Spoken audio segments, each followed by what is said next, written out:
Hello, big boy, it's Baba. Today, we're going to read a story about Harold and a purple crayon. Harold and the Purple Crayon by Crockett Johnson. One evening, after thinking it over for some time, Harold decided to go for a walk in the moonlight. There wasn't any moon, and Harold needed a moon for a walk in the moonlight. And he needed something to walk on. He made a long, straight path so he wouldn't get lost. And he set off on his walk, taking his big purple crayon with him. But he didn't seem to be getting anywhere on the long, straight path. So he left the path for a shortcut across a field, and the moon went with him. The shortcut led right to where Harold thought a forest ought to be. He didn't want to get lost in the woods, so he made a very small forest with just one tree in it. It turned out to be an apple tree. What a forest! The apples would be very tasty, Harold thought, when they became red. So he put a frightening dragon under the tree to guard the apples. It was a terribly frightening dragon. It even frightened Harold. He backed away. Ooh. The hand holding a purple crayon shook. Ooh. Suddenly, he realised what was happening. But by then, Harold was in over his head and in the ocean. Oh no! He came up thinking fast.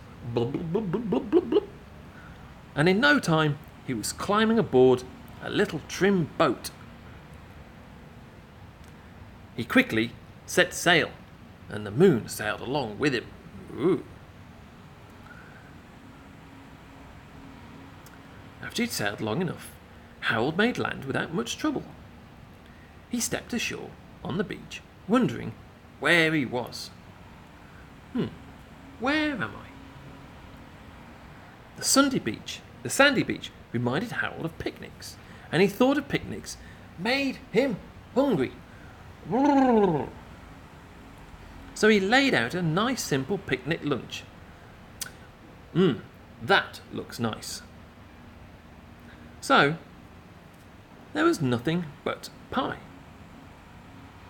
There were all 9 kinds of pie that Harold liked best. When Harold finished the picnic, there was quite a lot left. He hated to see such delicious pie go to waste.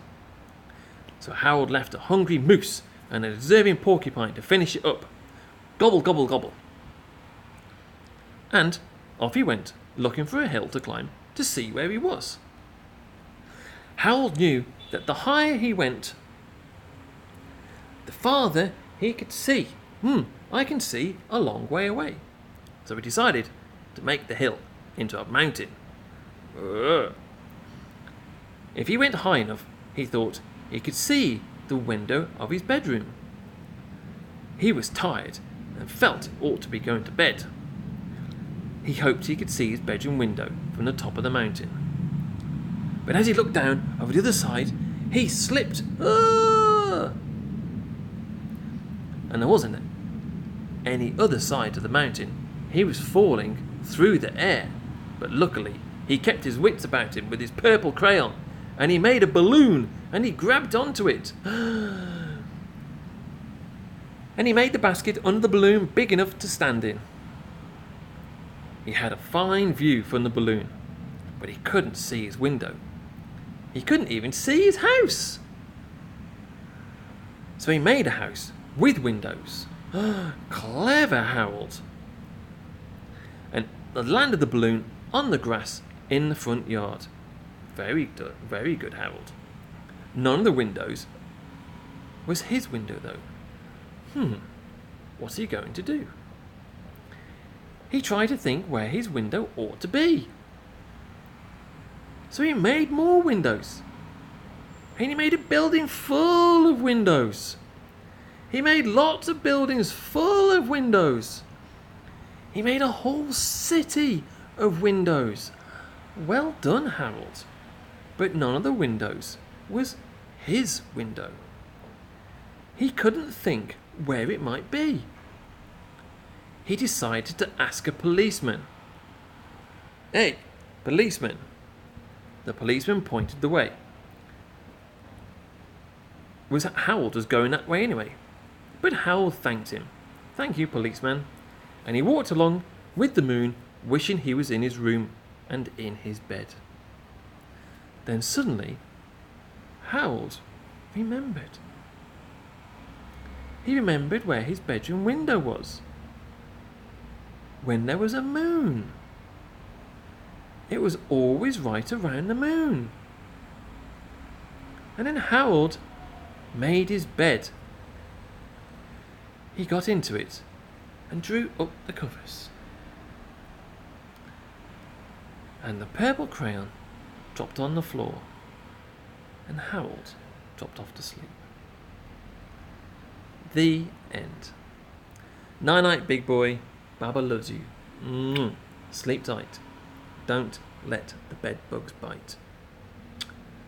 Big love, big boy. Night night.